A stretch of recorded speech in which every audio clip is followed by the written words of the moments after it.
400 guests, crystal chandeliers dripping with diamonds, a wedding hall that cost more than most people earn in a lifetime.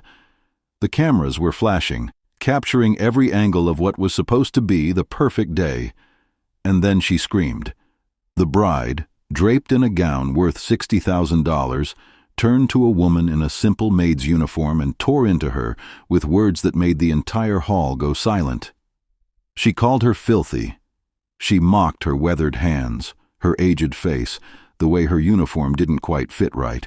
She laughed, and some of the guests laughed with her, that nervous laughter people make when they don't know what else to do. The woman in the maid's uniform stood there, head bowed, absorbing every cruel word like she'd heard them 1,000 times before. But if you looked closely at the footage, if you really paid attention, you'd see the groom. His face had gone completely white. His hands were shaking, because he knew something that nobody else in that room knew. The woman his bride had just destroyed in front of 400 witnesses wasn't just a maid, she was his mother. Before we dive deeper, let us know in the comments where you're watching from. We'd love to hear from you. And if you're new here, click on the subscribe button so you never miss any of our upcoming videos. Her name was Maria, though most people at that wedding didn't bother to learn it. To them, she was invisible, just another hired hand making sure the champagne glasses stayed full and the tablecloths remained spotless. She was 72 years old, with silver hair pulled back in a tight bun and eyes that had seen more than any of those guests could imagine. She moved quietly through the crowd, refilling water glasses, straightening chairs, her presence so understated that people looked right through her. Then there was Evelyn, the bride. 28 years old, stunning in that calculated way that comes from expensive procedures and personal trainers and stylists who know exactly how to make someone look like they've always had money. She wore confidence like armor, the kind that comes from never being told no, never being denied anything she wanted. Her laugh was loud and sharp, cutting through conversations, demanding attention. She had worked hard to get here, to this moment, to this marriage that would cement her place among people who actually mattered. And the groom, David. 31, tall, quiet in the way that people mistake for mystery or depth. He was the heir to a business empire worth $3.7 billion, or at least that's what everyone believed. He stood at the altar earlier that day and said his vows with a smile that didn't quite reach his eyes, and nobody seemed to notice. Nobody asked why his family section was nearly empty during the ceremony, why there were no childhood stories shared during the rehearsal dinner, why everything about his past seemed carefully curated, and strangely, 30 years earlier, Maria was washing dishes in a diner in Cleveland, her hands raw from the industrial soap and the scalding water. It was her second shift of the day. She'd already worked 6 hours at a nursing home, changing bed sheets and helping elderly patients to the bathroom, and after the diner closed at midnight, she'd head to an office building downtown to clean until sunrise. 3 jobs, 7 days a week. All of it for David, who was 7 years old and growing out of his shoes faster than she could afford to replace them. His father had died when David was 3, a construction accident that left them with nothing but medical bills and a funeral to pay for. No insurance, no savings, just Maria and her son in a 1-bedroom apartment where the heat didn't always work, and the neighbors' fights kept them awake at night. But David was brilliant. Even his teachers, who'd seen thousands of students pass through their classrooms, said he was special. He taught himself to read before kindergarten. He solved math problems that confused kids twice his age. Maria would watch him hunched over library books at their kitchen table, his small fingers tracing the words, and she'd think about the life he deserved, the life she couldn't give him. She saved every penny, worked every extra shift. When David was 15, she scraped together enough money to send him to a summer business program for gifted students, one of those camps where rich kids network and learn about investing while their parents vacation in the Hamptons. David came home different. He'd seen how the other half lived, and something had changed in his eyes. He'd met boys his age who'd never worried about money, who talked about their futures like they were guaranteed, like success was just a matter of showing up. And he'd realized that he could be one of them, He was smart enough, charming enough. He just needed to hide where he came from. By the time David turned 23, he'd built his first company. He'd worked 80-hour weeks, networked relentlessly, taught himself everything about business and finance, and how to talk to investors with enough confidence that they believed every word. He wore expensive suits purchased on credit cards he'd max out and pay off just in time. He practiced his handshake in the mirror. He invented a backstory, vague enough to be believable, about family investments and private equity and opportunities he'd been given by relatives who didn't actually exist. And it worked. Within 5 years, his company was acquired for $240 million. David was suddenly, legitimately wealthy, but the lie had become part of his identity. He'd told it so many times that admitting the truth felt impossible. He moved in circles where everyone assumed he came from money, where his mother's existence didn't fit the narrative. Maria had disappeared from public life years earlier. After David made his first million, he'd begged her to stop working, bought her a house in a quiet suburb, gave her everything she'd never had. But something had happened that made her retreat even further. David's father's death hadn't been just an accident. There had been an investigation, whispers of negligence at the construction site, a lawsuit that Maria couldn't afford to pursue. The company that owned the site was connected to powerful people, and when Maria tried to fight, she'd been threatened, warned to stay quiet, told that digging into the past would only bring trouble. She'd backed down, but the shame of it, the feeling that she'd failed her husband's memory, had never left her. She'd withdrawn, and eventually people forgot she existed, which is exactly what made David's plan possible. The wedding was supposed to be flawless. Evelyn had spent 16 months planning every detail, agonizing over flower arrangements and seating charts, and whether the appetizers should be passed or stationed. She'd hired the most exclusive event planner in the city, the one whose waiting list was 2 years long and whose prices made even millionaires wince. 400 guests meant 400 opinions, 400 chances for something to go wrong, 400 people who would notice if the lighting wasn't perfect or the champagne wasn't cold enough. The guest list read like a directory of American power. Politicians who appeared on cable news, CEOs whose companies were household names, a retired Supreme Court justice, 2 professional athletes, a handful of celebrities who'd flown in from Los Angeles just for the evening. This wasn't just a wedding. It was a statement, a declaration that Evelyn had arrived, that she belonged among people who shaped the world instead of just living in it. She'd grown up middle class, comfortable but unremarkable, in a suburb where everyone's house looked basically the same. Her father was an accountant. Her mother taught elementary school. They were good people, loving people, but Evelyn had always wanted more. She'd clawed her way into elite circles through beauty, charm, and a ruthless willingness to become whoever she needed to be. She'd reinvented herself completely, erasing her past, adopting the mannerisms and vocabulary of old money, learning which designers to wear and which charities to support, and how to make people believe she'd always been one of them. Maria had arrived at the venue at sunrise, before any of the guests, before even most of the staff. She wore a simple black uniform, the kind housekeepers and servers wear at high-end events, comfortable shoes that wouldn't hurt after hours of standing. David had arranged it. He'd told her it was the only way, that Evelyn needed to be tested, that if his future wife couldn't treat a stranger with basic decency, then the marriage was a mistake. Maria had resisted at first. She'd told him it was too risky, that the deception would hurt him more than it would reveal anything useful. But David had insisted, and Maria, who'd spent her entire life sacrificing for her son, had agreed. She'd wanted to believe the best about Evelyn. She'd wanted to think that her son had chosen someone worthy, someone kind beneath the polished surface. The morning passed in a blur of activity. Maria refilled coffee urns, straightened chairs in the ceremony space, helped carry floral arrangements that cost more than she used to earn in a month. Other staff members nodded to her politely, assuming she was just another hired worker. Nobody looked twice. By noon, guests were beginning to arrive, and the energy in the hall shifted. Suddenly everything was performance, Everyone was on display, and the pressure for perfection intensified.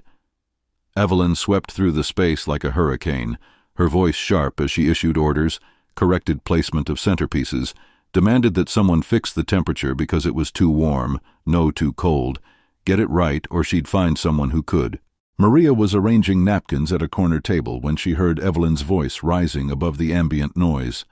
She turned and saw the bride striding toward her, face flushed, eyes blazing with frustration about something, anything, everything that wasn't exactly as she'd imagined. Evelyn stopped 3 feet away and looked Maria up and down with an expression of pure disgust. "Why is this wrinkled old woman even here?" Evelyn's voice carried across the hall, cutting through the string quartet's gentle melody. Several guests turned to look. Maria froze, hands still holding a cloth napkin, her heart suddenly pounding in her chest. Evelyn continued, louder now, aware of her audience, playing to it. "Your uniform doesn't even fit properly. Did someone hire you off the street? You look like you should be in a retirement home, not working at my wedding. This is unacceptable." The laughter started small, nervous chuckles from guests who didn't know what else to do, but it spread, encouraged by Evelyn's confidence, by the assumption that if the bride was mocking someone, then it must be acceptable, even amusing. Someone pulled out their phone, started recording. This would make a great story later, a funny anecdote about Evelyn's perfectionism, her exacting standards, the time she went off on a maid at her own wedding. Maria's face burned. She opened her mouth to respond, but no words came. Years of invisibility, of making herself small, of accepting cruelty because fighting back cost too much, all of it crashed over her at once. She looked past Evelyn, searching the crowd, and found David. He was standing near the head table, frozen in place, his face drained of all color. Their eyes met across the room, and Maria saw something crack in her son's expression. The laughter died down, but the damage was done. Maria excused herself quietly, moving toward a service hallway as quickly as her dignity would allow. A few guests whispered to each other, already moving on to the next distraction, the next glass of champagne. But not everyone had forgotten Maria's face. In the back corner of the hall, a woman in her 60s touched her husband's arm, her expression troubled. "That's Maria Castellano," she whispered. "I'm sure of it." Her husband squinted, trying to see across the crowded room. "Maria Castellano, the one who was married to Robert. I thought she disappeared years ago." She did. After Robert died and that whole mess with the construction company, nobody's seen her in probably 20 years. What's she doing working as a maid? The woman shook her head slowly. "I have no idea, but I'd recognize her anywhere. We used to volunteer together before everything fell apart. This is going to sound strange, but I think the groom looks like her." Her husband glanced toward David, who was still standing motionless near the head table, staring at the hallway where Maria had disappeared. "You think they're related?" "I don't know. But something isn't right here." The couple's whispers were lost in the noise of the celebration, but seeds of recognition were being planted, questions forming in minds that had long memories and connections to the past. Maria made it to a small prep room off the kitchen before the tears came. She sat on a folding chair, hands shaking, trying to steady her breathing. This was a mistake. David's test had revealed exactly what they'd feared, but the cost of that knowledge felt too high. The door opened and David slipped inside, closing it quickly behind him. He looked destroyed, guilt written across every feature. "Mother, I'm so sorry. I never thought she'd be that cruel." Maria wiped her eyes, trying to compose herself. "It's fine. I've heard worse." "No, it's not fine." David knelt beside her chair. "This was supposed to show me who she really is, and it did. I just didn't want to believe it until now." Maria put a hand on his cheek, the gesture automatic, maternal, the same comfort she'd offered when he was small and the world felt overwhelming. "You still have time. You can still walk away." David closed his eyes. "There are 400 people out there, politicians, business partners, journalists. If I call off this wedding now, it's not just embarrassing. It destroys my reputation, my business relationships, everything I've built. So you'll marry someone who treats people like garbage?" Maria's voice was gentle but firm. "You'll spend your life with someone who thinks cruelty is entertainment?" David stood up, pacing the small room. "I don't know. I need to think." Maria watched her son, saw the boy who used to solve impossible math problems at their kitchen table, the teenager who'd worked 2 jobs while finishing high school, the young man who'd built himself up from nothing through sheer determination. And she saw how much he'd sacrificed to get here, including parts of himself he might never get back. The reception began 2 hours later. Guests moved from the ceremony space to the grand ballroom where 2,000 white roses hung from the ceiling and ice sculptures shaped like swans slowly melted on the buffet tables. David and Evelyn made their entrance to thunderous applause, their first dance choreographed and rehearsed, every movement designed to look effortless and romantic. Maria returned to work, moving through the crowd with practiced invisibility, her face carefully neutral. But David couldn't stop watching her. Every time she passed within his line of sight, he felt the weight of his choice pressing down on him. Evelyn noticed nothing. She was radiant, glowing with triumph, accepting congratulations and compliments with practiced grace. This was her moment, the culmination of everything she'd worked for, and nothing was going to ruin it. Between courses, she pulled David close, whispering in his ear about how perfect everything was, how everyone was so impressed, how this was just the beginning of their incredible life together. David smiled and nodded and felt something cold settling in his chest. During a lull in the festivities, Evelyn excused herself to check on some detail with the event planner. David found Maria refilling water pitchers at a service station. He approached slowly, keeping his voice low. "Are you okay?" Maria didn't look at him. "I'm fine. I'll finish my shift and leave. You don't have to stay. I want to. This was my choice." David glanced around, making sure no one was close enough to hear. "I'm thinking about telling everyone the truth. Right now, just standing up and explaining everything." Maria's hand stilled on the water pitcher. "That would be the end of your marriage before it even begins. Maybe that's what needs to happen." David's voice was strained. "I can't do this. I can't spend my life with someone who thinks it's okay to humiliate people for entertainment." Maria finally looked at him, her eyes sad and knowing. "That's your decision to make. But understand what you're giving up. Everything you've built is based on the story you've told about yourself. If you reveal who I am, who you really are, all of it falls apart." Across the ballroom, Evelyn was having a very different conversation. The event planner had pulled her aside with a concerned expression. "Someone just told me that one of the maids you yelled at earlier might not be regular staff." Evelyn frowned. "What does that mean?" "I don't know exactly, but a couple of the older guests seem to think they recognize her from years ago. They're saying she used to be someone important, or connected to important people. I thought you should know." Evelyn felt a flutter of unease. "Who is she?" The planner shrugged. "I'm trying to find out, but maybe you should apologize, just to be safe. If she has connections to any of the guests, the last thing you want is for this to become a problem." Evelyn dismissed the concern with a wave. "I'm not apologizing to hired help. If she's offended, she can leave." But the seed of doubt had been planted.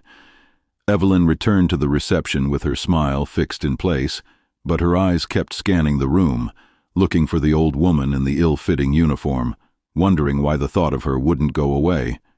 She spotted David talking to someone near the service area, too far away to see who. When he returned to the head table moments later, his expression was strange, distant, like his mind was somewhere else entirely. Evelyn touched his arm. "Is everything all right?" David looked at her, really looked at her, seeing clearly for perhaps the first time who he'd actually chosen to marry. "It's fine. Everything's fine." But his voice said otherwise, and even Evelyn, caught up in her own triumph, noticed something had shifted. The comment landed wrong. Instead of laughter or agreement, there was awkward silence. A few guests exchanged glances. The woman in the back corner who'd recognized Maria leaned toward her husband. "She's talking about Maria Castellano." She just mocked her again. David stood up so abruptly that his chair scraped loudly against the floor. The sound cut through the silence like a gunshot. Every head turned toward him. Evelyn stopped mid-sentence, confused, her champagne glass still raised. "David? What are you doing?" David reached for the microphone, his movements calm but deliberate. The bandleader handed it to him without question, assuming this was part of the planned program.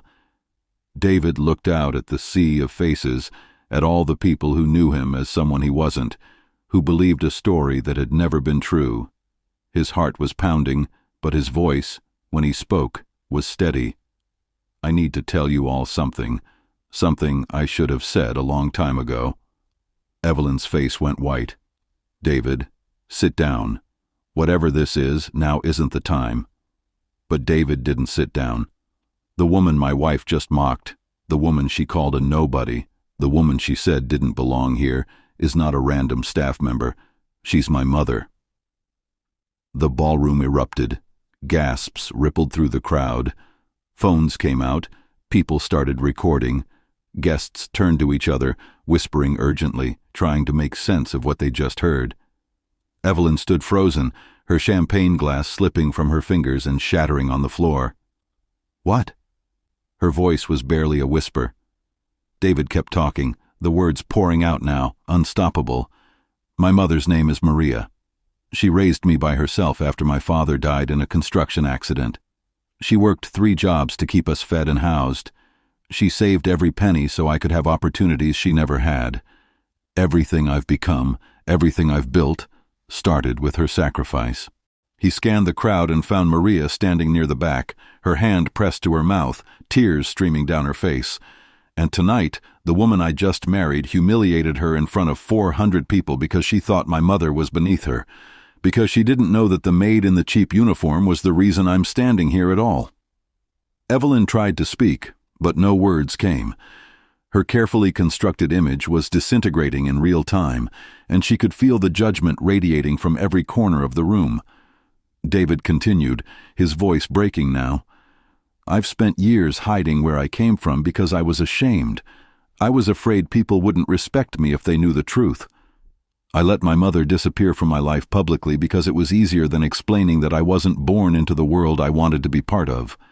And I let the woman I was supposed to love treat her like garbage because I was too much of a coward to stop it." The silence in the ballroom was absolute. 400 people watching a marriage implode before it had even begun. David set down the microphone and walked off the stage, moving through the crowd toward Maria.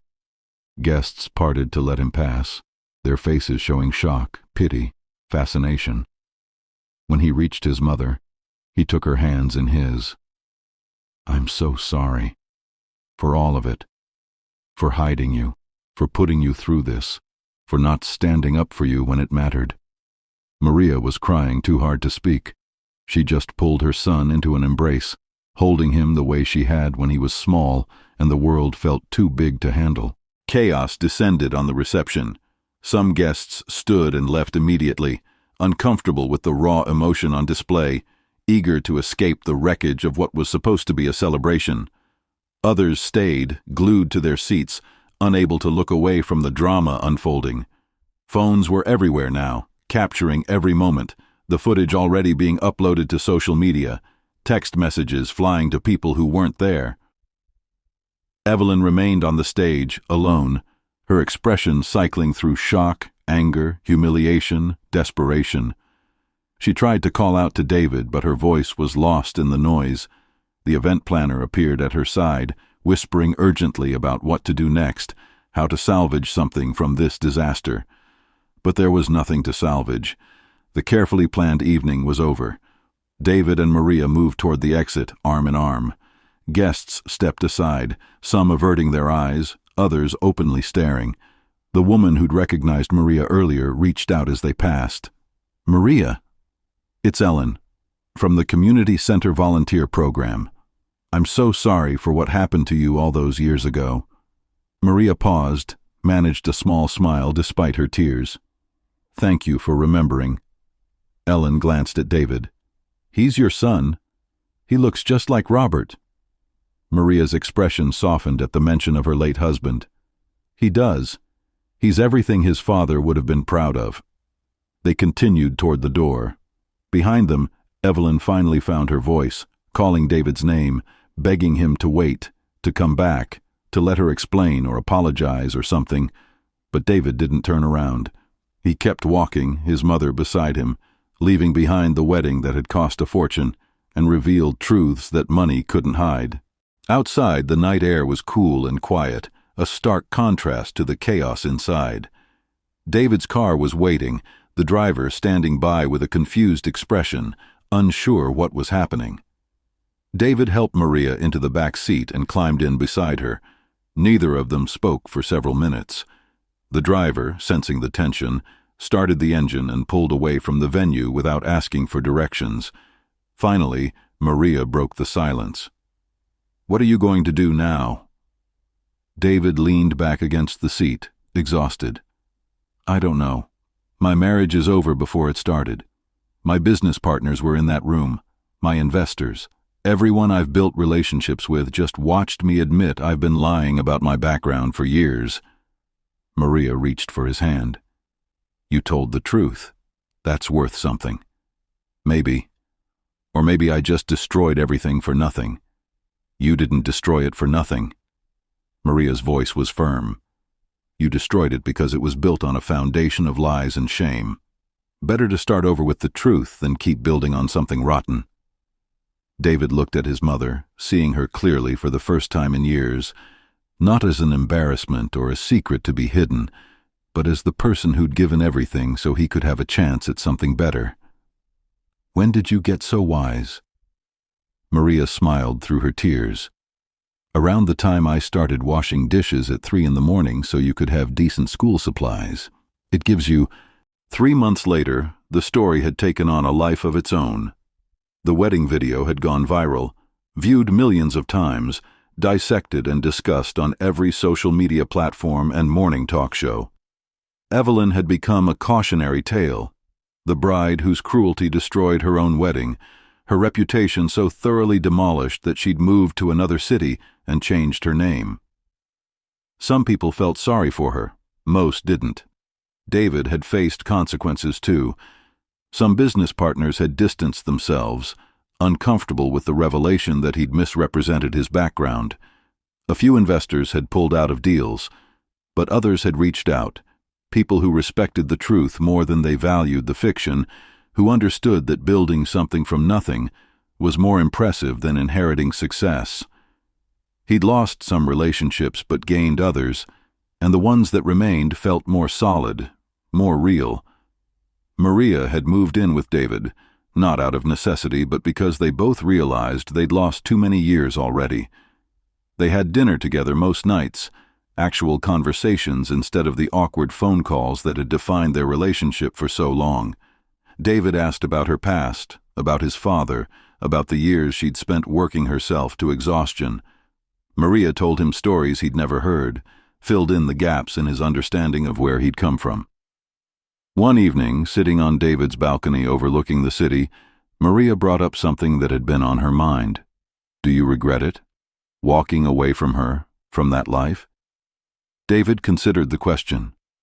"Sometimes I regret the way it happened. The public spectacle, the humiliation.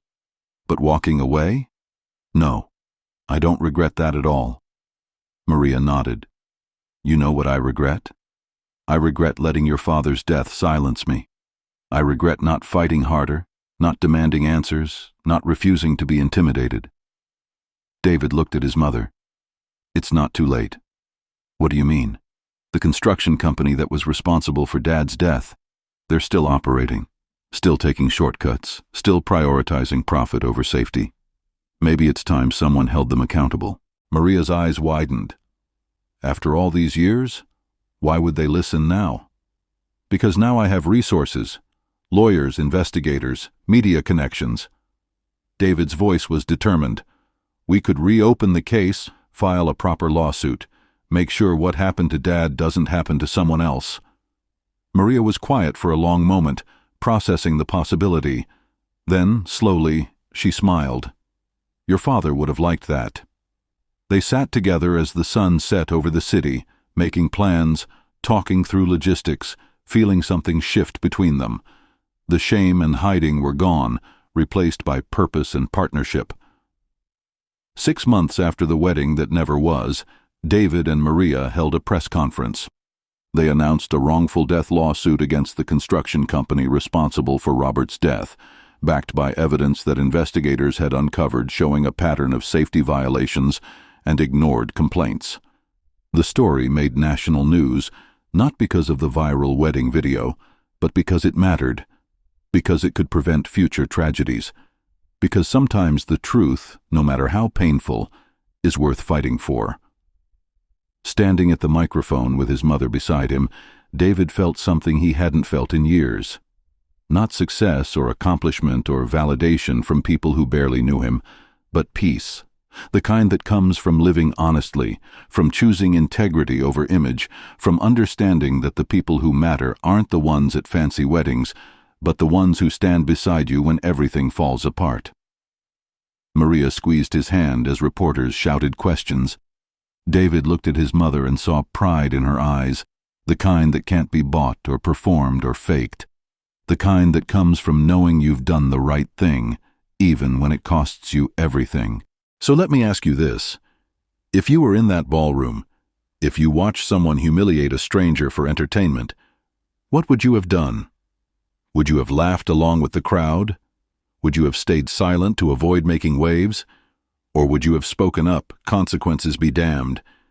And if you were David, carrying the weight of years of deception, would you have had the courage to tell the truth when it mattered most? These aren't easy questions. They're the kind that reveal who we really are, beneath the clothes we wear and the stories we tell about ourselves. Because at the end of the day, true wealth isn't measured in bank accounts or guest lists or crystal chandeliers. It's measured in how we treat people when no one important is watching. It's measured in whether we choose comfort or character when those two things are in conflict. Evelyn learned that lesson the hardest way possible. In front of 400 witnesses, she revealed exactly who she was, and it cost her everything she thought she wanted. David learned it too, but his lesson led somewhere different, toward reconciliation instead of destruction, toward truth instead of comfortable lies. And Maria, who'd spent decades being invisible, who'd absorbed cruelty and judgment and shame, she learned that sometimes the greatest gift you can give someone is the chance to make things right. Tell us in the comments, what would you have done? Would you have exposed the truth like David did? Or would you have protected the life you'd built? And if you found this story moving, if it made you think about your own choices and values, hit that like button and subscribe. We share real stories about real people facing impossible decisions every single week. Stories that challenge us to be better, to do better, to remember that how we treat others when they can't benefit us is the truest measure of character. Thank you for watching. And remember, the person you dismiss today might be the person who defines your tomorrow.